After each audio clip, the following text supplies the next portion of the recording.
Hello and welcome to Witness. I'm Raghi Omar. In the ongoing and often contentious negotiations between Iran and the United States, there is one subject they both agree on. The MEK, or the People's Mujahideen of Iran, is a terrorist organization. Masoud Rajavi is the leader of this bizarre Iranian cult who, over the years, helped Ayatollah Khomeini overthrow the Shah, then declared war on the Islamic Republic, ruthlessly killing their fellow countrymen. They allied themselves with Saddam Hussein, but now that he's gone, are ardent supporters of the coalition. The MEK has switched allegiances so often that any underlying ideology is long gone. But one fundamental tenet remained: personal power. Masoud Rajavi claims to be a bridge between his followers and God, and the faithful believe him. Rajavi is a master of human psychology. He manipulated his followers' weaknesses until they are prepared to do anything for him. One woman carried cyanide capsules in her mouth for 2 years, ready to die for her leader. Iranian filmmaker Mazia Bahari met her and other followers as he tried to untangle the cult of the chameleon.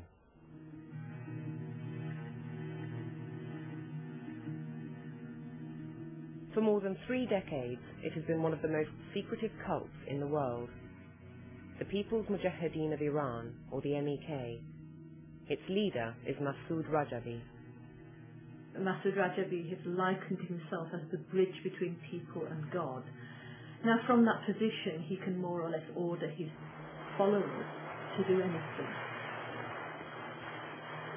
The MEK tell their members that Masoud Rajavi is not only your leader, but also your husband, father and brother. He is the only one who should matter in your life, and you shouldn't think about anyone else.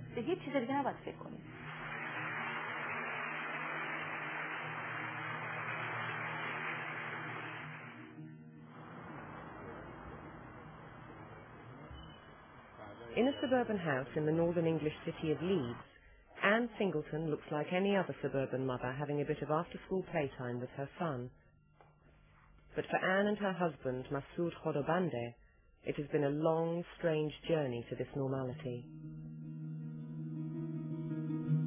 In the 1970s, like many university students, Anne was looking for a challenge and a cause. She found it in an Iranian revolutionary group active in Leeds University. When I became a full-time cult member, I gave up everything that I had. I gave up my home and all the possessions in it. I gave up my car. I converted to Islam. I became Muslim. I had even burned my diaries. Since I was a kid, I kept diaries. And in order to show them that I was so dedicated to them, I just burned them all. I gave myself to them. When Anne joined the MEK in Leeds in 1979, the organisation was helping the leader of the Iranian Revolution, Ayatollah Khomeini, to depose Iran's monarch, the Shah. The MEK shared Khomeini's hatred of America and called him their imam, or Islamic leader. But the Ayatollah never thought Rajavi was a true Muslim. After the revolution, the MEK was outlawed, and Rajavi was banned from running for president.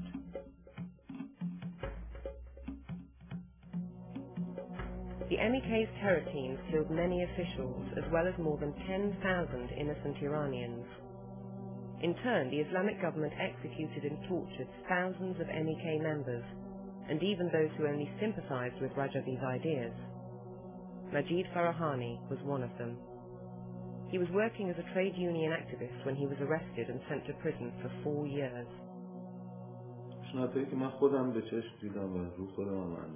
When I was in prison, they tortured me in different ways. For example, they played football with me. The torturers literally kicked me around between them. They also made me lie down at the door of a torture chamber so I could hear the screams of others being tortured inside. But the most effective form of torture was beating my feet with an electric cable. When they hit you, they start with a thick cable. After a while, your feet go numb and you can't feel anything anymore. So they change the cable and hit you with a smaller one. That hurts much more. Like thousands of imprisoned political and labour activists, soon after his release, Majid joined the MEK's guerrilla fight against the Islamic government. While I was being tortured, the main thing I was thinking about was when my feet were going to heal. But while my feet were healing, there was not a moment in which I was not thinking about taking revenge for what they did to me. While the tortures and assassinations continued in Iran, in London, Anne Singleton joined a group of Rajavi supporters on a hunger strike against Khomeini's regime. After about 3 or 4 days of hunger strike, I began to feel as if I was really on a different level to the rest of the world around me. It was almost as if when I walked down the street, I was walking at twice the speed as everybody else. I was just having a really kind of spaced out experience. And I interpreted this, and I was encouraged to interpret this, as if I had kind of seen a hidden truth, and that the truth was that by understanding the Mujahideen and understanding the leadership of the Rajavis, I had somehow transcended normal existence, and that therefore I had made the grade. In 1981, Rajavi escaped to France. Soon after, the MEK began evolving into a cult. Rajavi declared that the organisation should be run equally by a man himself and a woman. The problem was Rajavi's wife had died fighting the Islamic government. He needed a new partner to join him at the top of the organisation. Rajavi's deputy, Mehdi Abrishamchi, voluntarily divorced his wife Mariam, so Rajavi could marry her.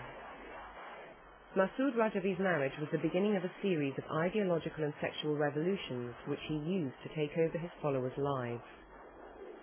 They went beyond arranged marriages and actually ordered the members to divorce. This didn't just mean that if you were married to somebody, you must divorce them.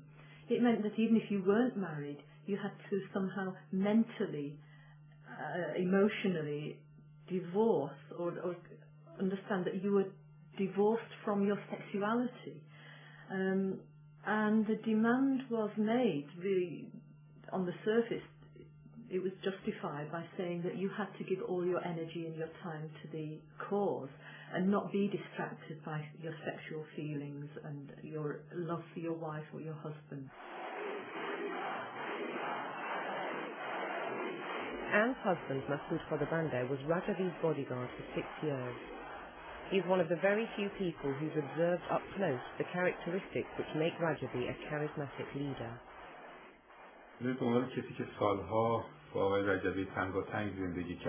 As someone who worked closely with Mr. Rajavi for years, I can tell you that he's very intelligent and is quite a charming man.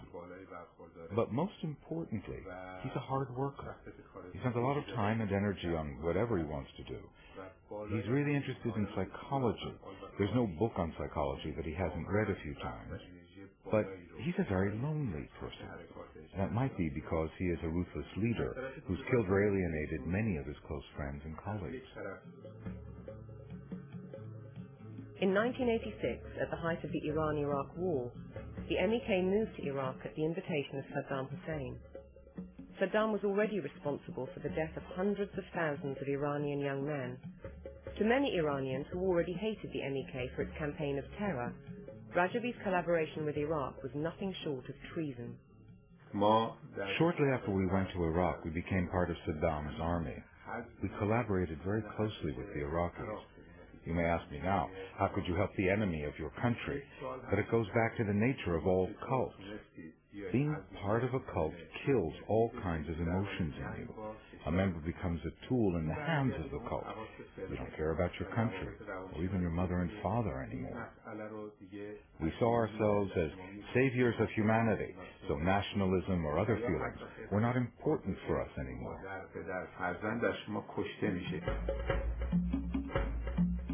The group settled at Camp Ashraf, a military base 100 kilometers north of Baghdad. In this isolated setting, Rajavi could exert more control on his followers and delude them about his power. In 1988, he convinced them to make an all-out attack on the regime in Iran. an act of collective suicide. Rajavi told his followers that they could take over Tehran within a few days. The operation was called the Eternal Light, and the order to attack was given by Rajavi's wife, Maryam.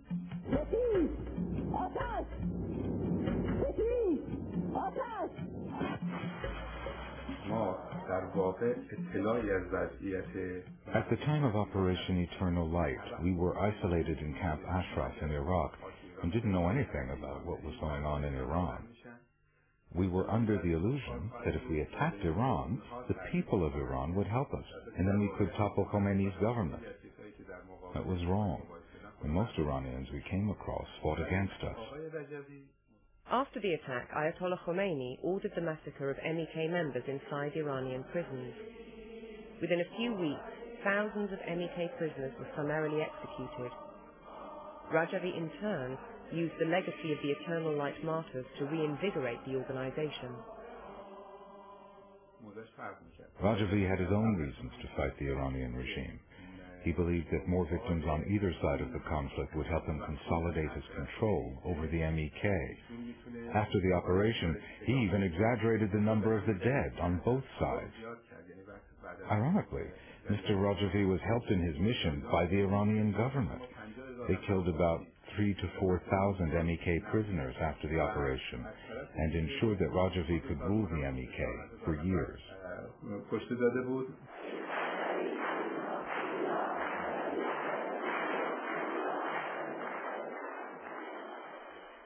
For individuals caught up in the strange world of a cult, the price is high.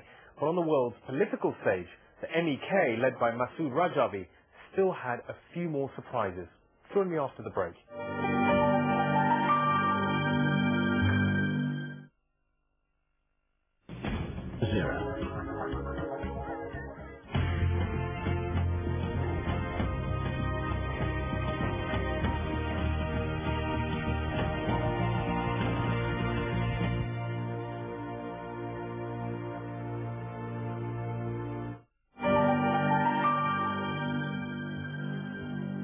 Welcome back.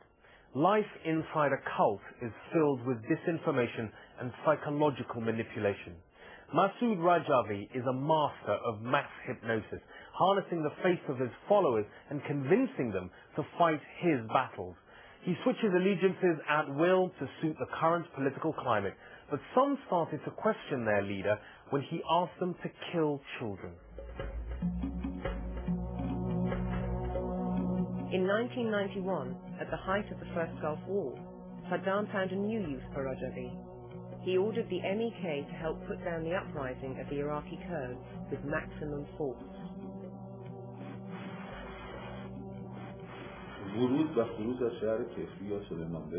When we entered the town of Kefri in Iraqi Kurdistan, the MEK used heavy artillery against anyone who was in their way. It didn't matter if the person was an innocent civilian, a man, a woman, or even a child. The MEK shot anyone who came in their way through the town. Majid's platoon killed most of its captives, but one was handed to the Iraqis to be executed. They brought this little boy who was hit in the stomach and was suffering a lot. The MEK didn't give him any medical help or even a glass of water. The next morning, they handed the boy to the Iraqi authorities, and the Iraqis killed him right there and then.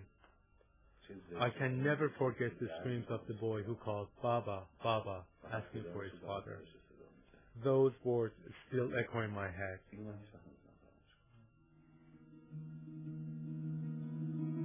Majid and many others left the organization in protest after the genocide against the Kurds. Once again, Rajavi needed new members for the MEK. He found them among vulnerable Iranian asylum seekers in Europe. In 1996, Marjan Malek was living as a refugee in Holland. The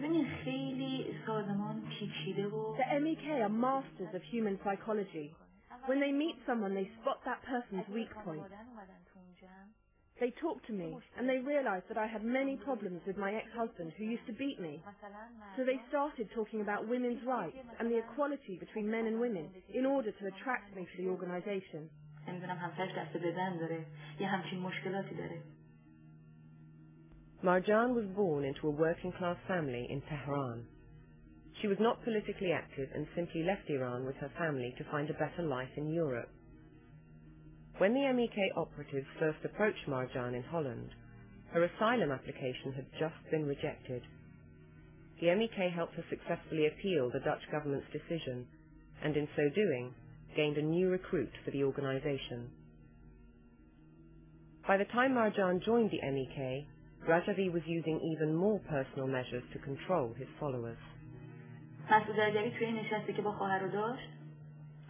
Sometimes Masood Rajavi had general meetings with women and never allowed men to enter the session. I remember in one of those meetings he gave us brushes, combs and hairpins as a gift. But before giving them to us, he used them in his own hair first. Or in another session, he gave women terry cloth robes as a gift. Again, he put them on first and walked around the stage a little bit before giving the robes to the women.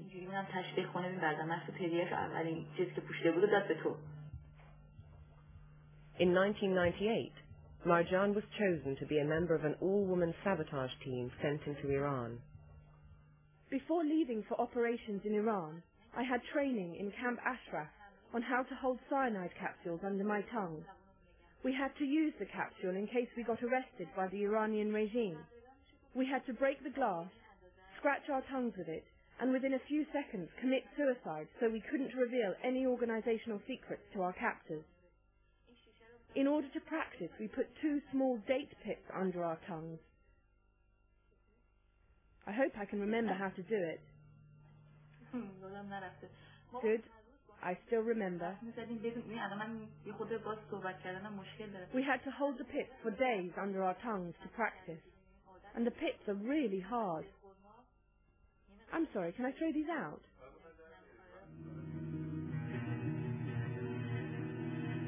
After a failed attack on an army base in Tehran, Marjan was captured in a restaurant just as she was taking out the cyanide capsules so she could eat. The MEK thought that she succeeded in committing suicide. Rajavi called her a martyr, a shining emerald in the sea of love who reached the highest levels of dignity and glory. When they arrested me, I thought of nothing else but Masood and Mariam Rajavi. I didn't think of getting killed, tortured, or whatever else might be about to happen to me. My only thought was that I'd disappointed Masood and Mariam Rajavi. Soon after her arrest, Marjan publicly denounced the MEK. At a press conference, she told reporters that while in prison, she found the time to question Rajavi's policies and his cult of personality. Marjan came to realize that terrorism and collaboration with Saddam had made Rajavi a hated figure in Iran. She also experienced the new attitude that the Iranian government took towards the MEK prisoners. When I was in prison, I often asked my captors, when they tortured and killed the MEK in the past, why they weren't doing that now. They answered that in the past they didn't know better, so they resorted to violence. But now they realize that if they killed me, my whole family would want to avenge my blood. So the Iranian regime has realized that if they treat the MEK as cult members and not criminals, there will not be bad blood between them and the victim's family, so there will not be any reason for revenge.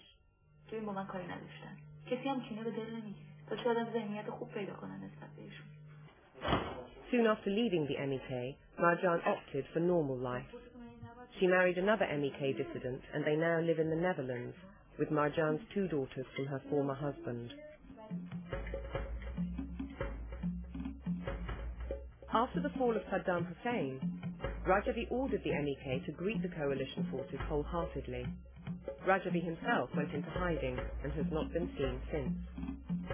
The MEK surrendered their arms and offered to help the Americans to fight against the Ayatollahs in Iran. Rajavi's words sounded like music to the ears of those Americans who thought after the fall of Baghdad they could attack Tehran.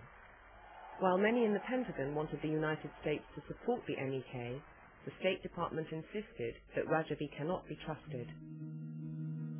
But Saddam's overthrow meant that the MEK had to find other ways of financing their survival in Iraq. There are many stories of members embezzling their parents to send money to them. Rezvana and Muhammad Safari's son joined the cult 16 years ago. He never called us or tried to get in touch with us for 15 years. We thought that, God forbid, he might have died in a war. He said, I want to leave the MEK and I need money to hire a lawyer. I withdrew whatever savings I had to send to him. I was really happy that I could send him that money. I thanked God that he can finally come back to us, come home. I worked so hard to raise my son. I worked until midnight to provide for him and his brothers and sisters. I sent him to London to become a dentist, to become a useful member of society. I really don't know what to say.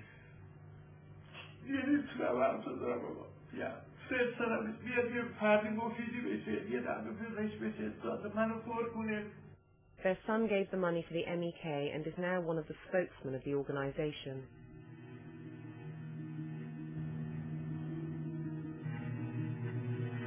Masood Rajavi is still in hiding and still in charge.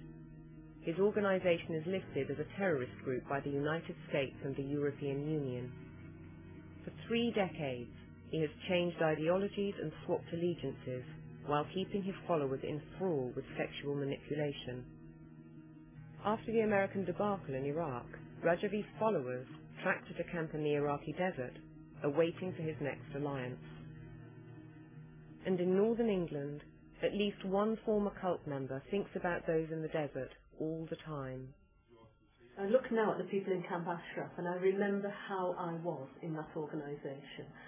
And I feel nothing but the most enormous compassion for them. I really wish I could help them to escape from that organisation, because I do feel very deeply how inhuman their life is in many ways. They really have no rights at all. And now that I have regained my freedom of thought, of belief, my freedom of speech, and just basic enjoyment of life, I understand how deeply their humanity has been crushed, and I really wish they could be helped.